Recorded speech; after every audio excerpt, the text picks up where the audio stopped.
So guys, ito ang ano, mga ilang buwan lang nagpalit si sir ng filter. Tapos kalaunan nag-check engine.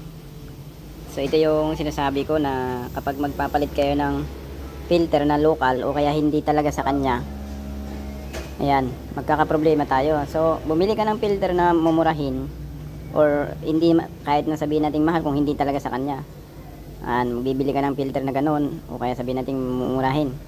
Pero pag nag-check engine yan after a month, magpapa-scan ka, sabihin na natin 2.5 o hanggang 3,000 yung scanning, dahil lang sa inilagay na or nag-DIY tayo, or DIY ba yan o ano, DIY. So yan ang magiging resulta. So nakita nyo guys, ito kaya nga filter kaya nga maglalagay tayo ng filter sa intake natin para masala yung pumapasok na hangin. Pero kung ganito naman, ayan nakadungaw so lahat ng dumi papasok dyan. So ngayon itong si map sensor, siyempre si map sensor nakaganon dito. Ayan, nakaganyan siya guys. So yan, nakaganyan. Tapos nakatakip siyang ganun. Ayan.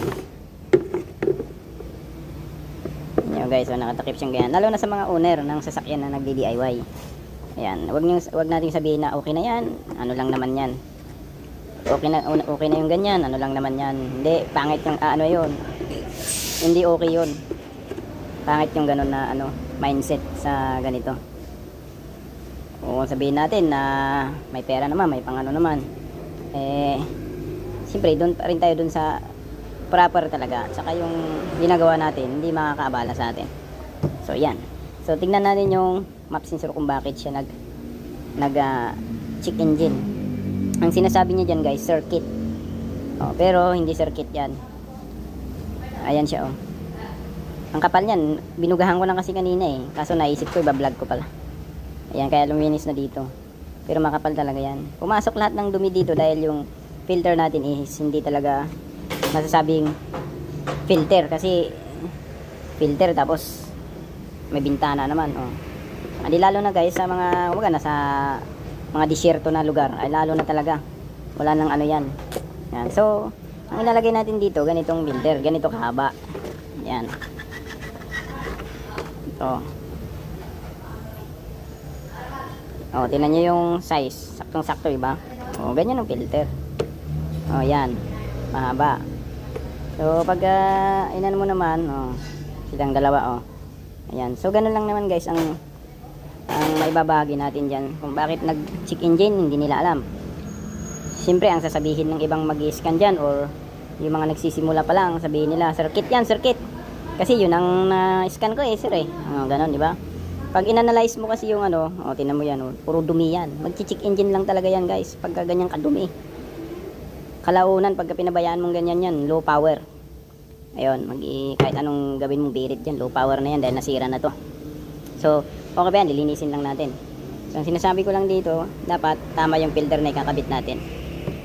Dahil dyan magkaka-trouble pa. Ngayon, ang gagawa naman nito, siyempre hindi ko naman sinasabi na magaling tayo dito, pero maraming magagaling. Pero mayroon pa rin talaga yung mapupuntahan mo na technician na kumbaga nagsisimula pa lang sila sa sabihin nila, palitan natin sir ng ganito sensor, hindi naman nagpalit ng ganyan. So after ilang buwan na naman sasabihin ng may-ari, pinalitan na namin yan sir ganun na naman. Ganun yun, ganun kasi yung mga yan, istorya. So yan lang guys. Tapos sasabihin nila, circuit yan, ganito yung ginawa namin, bayad ka malaki. Di tapos na, bayad ka na. After ilang mga dumi na naman, balik na naman. Ngayon kung hindi mapapansin ng gumawa ito guys, ayan, magpapabili na naman siya ng ganito. Halimbawa mga helper lang ang gumagawa, pero may mga helper din na marurunong. Hindi ko sinasabing lahat hindi nila alam ito. Simpleng kumbaga sa basic lang yan. Dapat alam natin yung dapat ikabit dun sa ginagawa natin. Ayan, ito Hyundai Santa Fe ito guys. Umilaw yung map sensor, tapos sabi nung may-ari papaklin daw niya ng EGR. Ayan, paklin ng EGR, pero napansin ko ito, saka ito, Kasi umilaw yan dahil dun sa madumi. Hindi dun sa EGR. Okay? O, yun lang. Thank you guys sa supportan nyo guys. Thank you.